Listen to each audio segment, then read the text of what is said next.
Hola profesor, soy José Miguel Marín, estudiante del tercer semestre de Lenguas Extranjeras de UPEL. Y en este momento, en este video, vamos a hablar acerca de un tema que es importante, frecuente y latente en nuestra sociedad, que es la situación actual de la educación en Venezuela. Pero además, vamos a hablar de los fundamentos curriculares que sustentan la educación, recordándolos pues que son el pedagógico, el psicológico, el filosófico, el sociológico y el político legal o legal. Y dicho todo esto, pues empecemos. La situación actual de la educación en Venezuela tiene muchas complejidades y es por ello que estimar una fecha en sí sería como suponer una realidad que está cada vez frecuente en nuestro país. Y es por ello que es momento de nombrar un hecho que es totalmente necesario y que cada vez está más presente, que es la tecnología en la educación venezolana. Pues actualmente existen muchas herramientas digitales que están haciendo un uso masivo casi que descontrolado de todo lo que ofrece la tecnología en nuestros días. En Venezuela pues no se queda atrás. Eh, una herramienta tecnológica para el docente, tanto para el estudiante también, es un teléfono, es cualquier red social que le permita tener un centro de información o digamos que de recolección de datos que puedan ayudarles al docente, por ejemplo, a llevar a cabo su clase. El estudiante no se queda atrás, el estudiante también busca la forma o quiere esa inmediatez.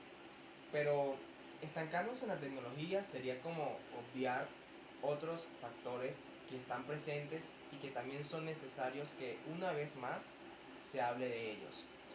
Tal es el motivo que en el año 2021 se hizo un estudio por parte de la DIEF, que es el Centro eh, de Innovación Educativa, en el año 2021, en conjunto con fundaciones como la NOVA y la Fundación Carvajal de Colombia, quisieron hacer un estudio, un análisis de la situación que acontece en la educación venezolana en el año 2021 precisamente, pero que a la vez sea sustentado por una base de datos.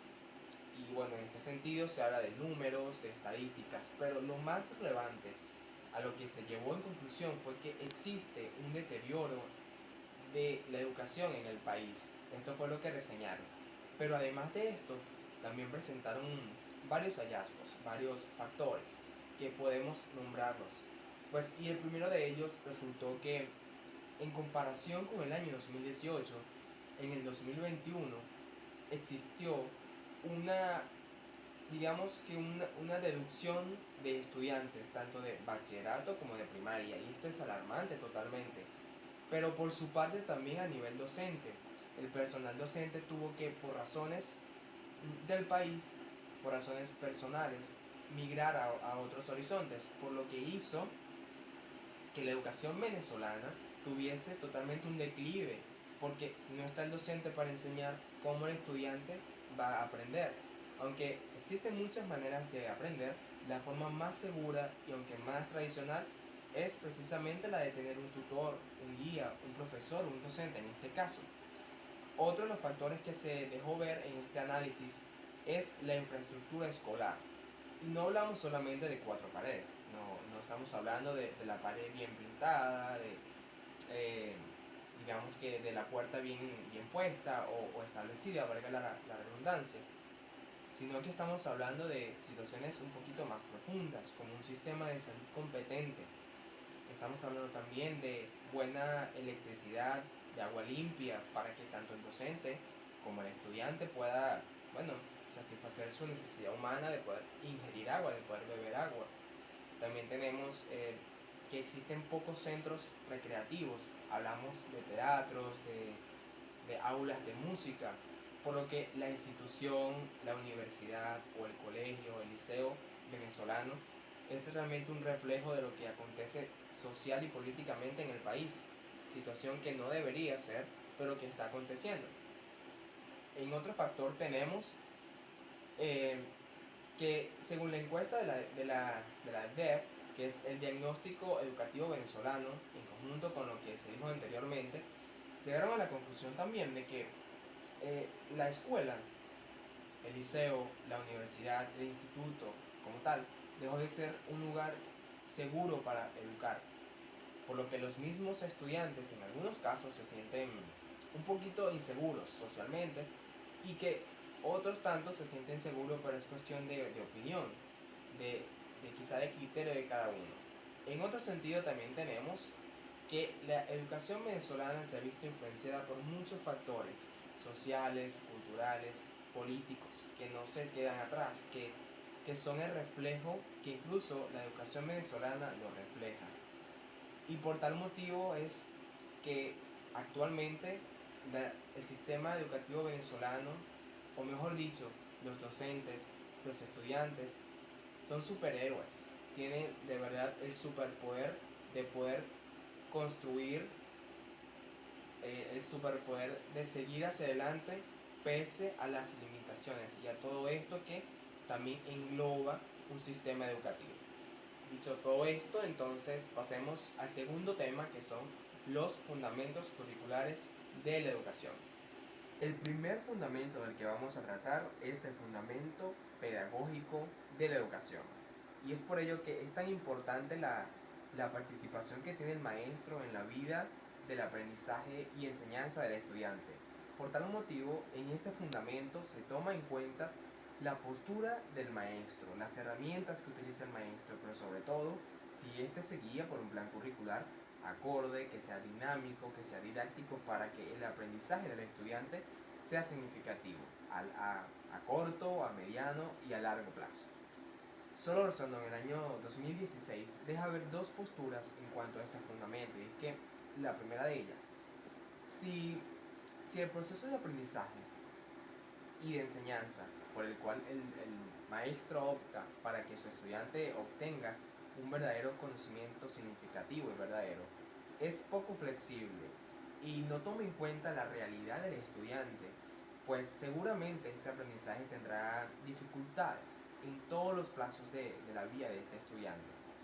Por tal motivo, el plan curricular quedaría, de acuerdo a este primer factor, como un plan de estudios que no incorpore la asociación de herramientas o de asignaturas, por lo que el estudiante solamente se va a disponer a aprender algo para salir del plazo o simplemente para tener la calificación más alta, pero no un conocimiento a largo plazo.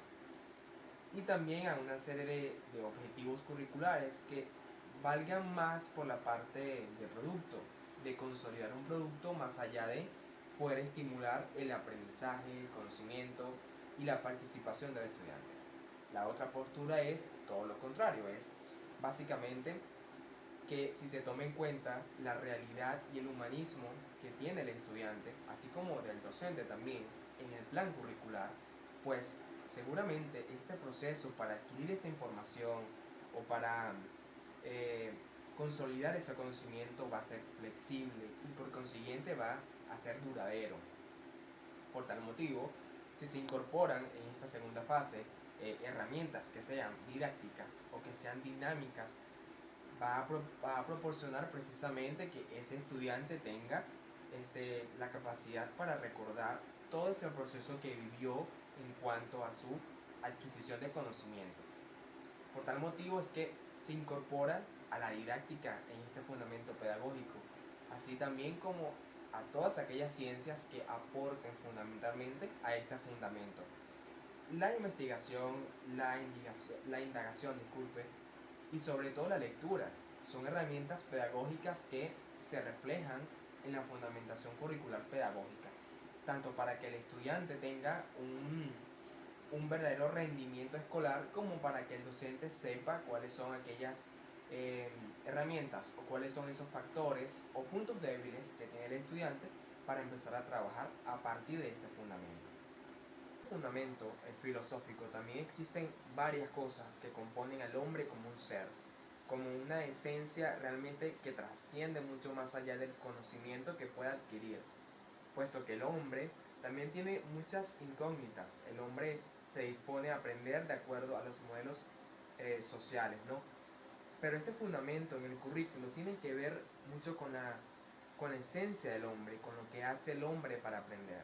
Es por eso que ser saber, hacer y decidir son 4 elementos de los cuales este fundamento se basa, se sustenta o incluso utiliza para poder estructurar un currículo en base a esto.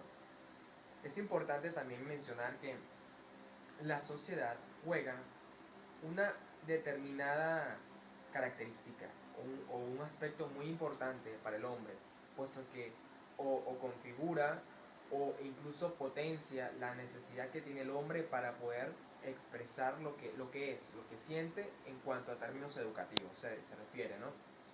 Y es por ello que no podemos olvidar pues que hay características que en nuestra vida como estudiantes, ejemplo de ello, pues están presentes: la ontología, la epistemología, la axiología. Brevemente, pues la ontología, que es el conocimiento de la realidad, pues todo esto es una realidad conformado por un todo en la que el protagonista es el hombre que aprende, el hombre que como esencia busca aprender, el hombre que con lo que tiene puede hacer muchas cosas.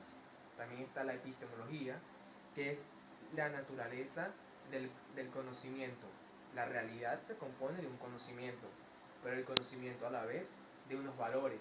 Aquí ya pasamos a la axiología, que es el estudio de los valores, de lo que está bueno, de lo que no está tan bueno, de lo que el hombre puede llegar a pensar o a decidir acerca de lo que va a hacer. Es importante también mencionar un ejemplo de ello, tal es el caso de Oscar Villarte, que es un comunicador social de la Universidad Católica Boliviana, UCB, que en su página web dejó ver un análisis en el que asocia modelos o enfoques pedagógicos con elementos comunes y que a la vez tienen un sentido realmente aparente. Tal es el caso del hombre, del realismo, del currículo, del conocimiento, de la existencia como tal. Estos modelos filosóficos brevemente, pues el idealismo, el existencialismo, el pragmatismo, el realismo, cada uno de estos asociados con estos elementos que se nombraron anteriormente, juega una determinada posición. Tal es el caso del idealismo, que cuando lo llevamos a la parte del hombre, pues nos deja ver la relación que tiene el cuerpo y el alma.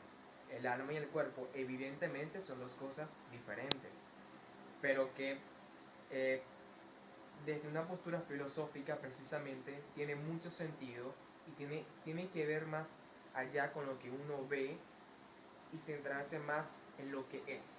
Este fundamento también agrupa el proceso de aprendizaje desde una postura filosófica. Es por ello que lo principal que se toma en cuenta en un currículo es hacia quién va dirigido ese currículo y por qué va dirigido hacia ese currículo.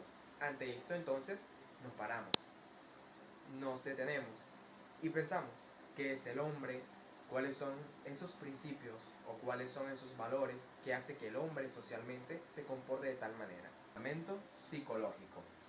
La forma en la que aprende el estudiante es totalmente curiosa porque no todos aprendemos de la misma forma. Muchos tenemos que pasar por procesos mentales totalmente diferentes para incluso poder tener un conocimiento común o lo que se llama conocimiento vulgar. Pues en este fundamento, sobre todo basado en la parte del currículo, también se toma en cuenta este aspecto, que cada ser humano, que cada estudiante, por ejemplo, es diferente, que su proceso de aprender no se comparte o no se vincula con el de su compañero o con el de nuestros amigos, tal es el caso, ¿no?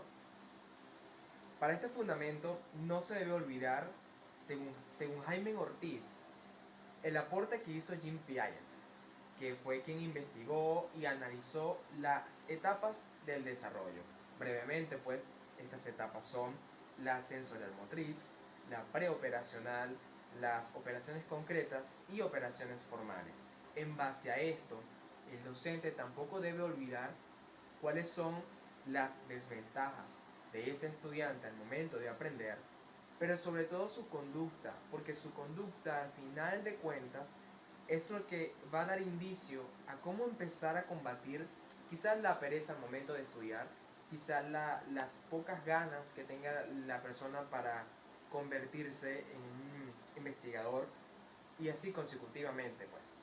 Pero además, la forma de aprender de cada uno se vuelve se vuelve atípica cuando en primer plano tenemos que aproximarnos según un proceso mental. Con esto me refiero a, no va a ser lo mismo aprender a escribir, a leer o a resolver un problema matemático de una forma desplazada o quizá tranquila, si tus condiciones, las sociales por ejemplo, o familiares, influyen en ti. El proceso mental de cada estudiante también tiene relevancia o está asociada con lo que pasa mayormente en su hogar, en su entorno o en su área en la que mayor se desenvuelva. Pues en el fundamento psicológico, dentro del currículo, esto tiene mucha importancia. Menciono la terminación mucha importancia, por ejemplo, porque a veces nos disponemos solamente a ver el resultado, pero no lo que está detrás de ese resultado. Es un proceso mental, es un proceso psicológico en la que el estudiante, así como el docente, porque de una u otra forma el docente también se envuelve o se empapa de lo que le pasa al estudiante, porque no deja de ser un ser humano, no deja de sentir, no deja de padecer. Ahora llegamos al fundamento sociológico del currículo en la educación. Desde esta postura, pues, también hay términos que vienen tratándose desde los fundamentos anteriores, ¿no? Que son la sociedad, la cultura, los valores y los principios. En este fundamento, pues, también están evidentes.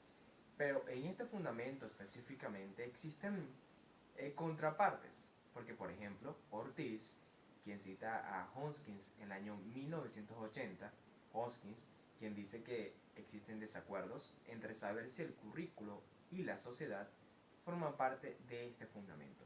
En contraparte, Ortiz también cita a Doll en el año 1974, quien también añade que ciertamente hay relación entre lo cultural y lo social dentro de este fundamento.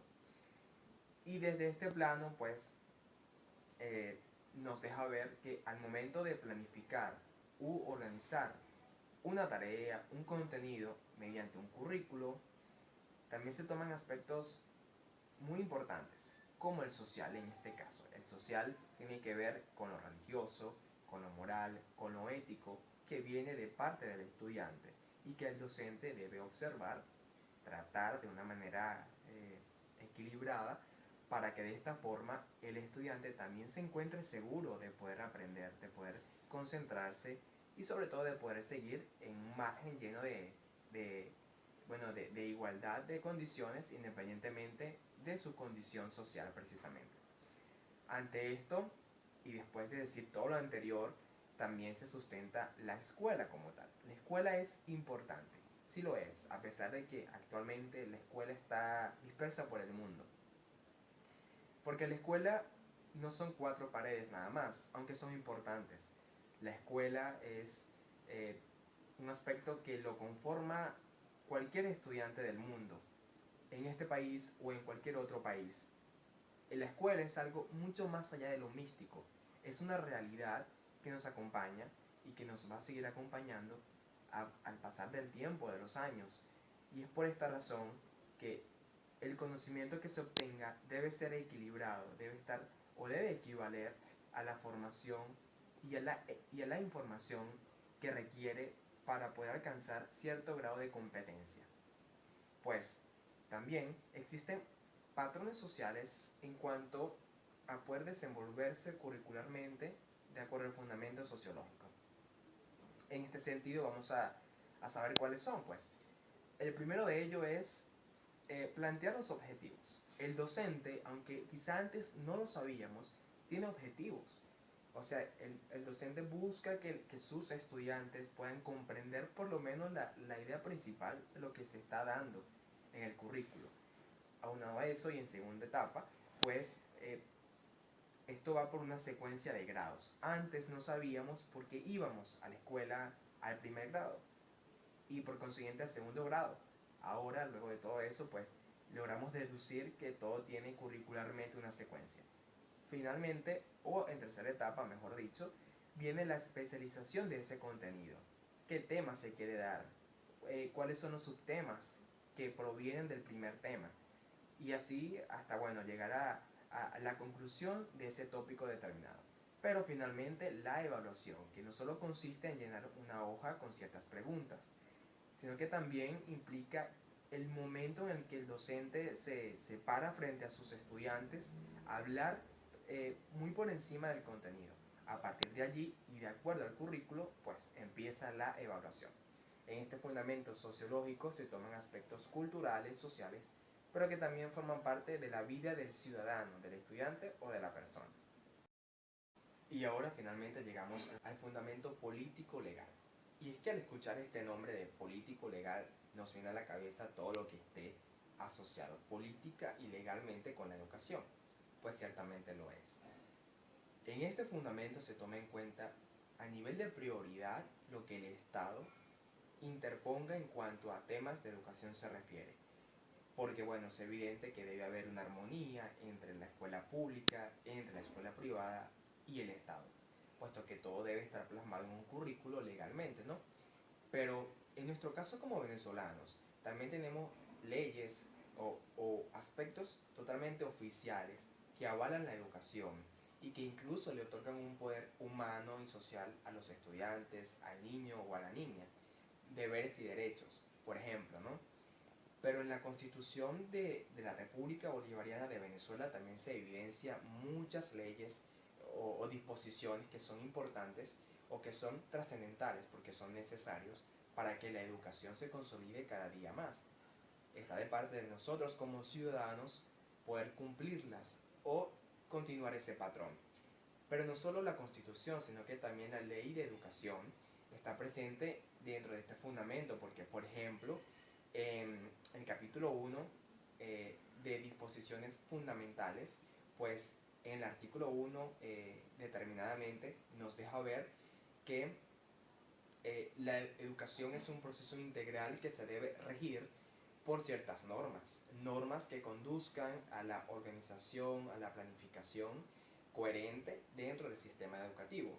Pero también en el artículo 3 que nos deja ver pues que la educación tiene digamos que el alto grado de competencia para poder educar a personas integrales que a la vez puedan consolidar su propia personalidad a través de las herramientas que sean útiles o que sean más útiles. Y en este sentido, pues, poder construir armónicamente un marco teórico, un marco legal y un marco curricular acorde a las necesidades que exige la persona, que exige el estudiante, pero que también exige el Estado.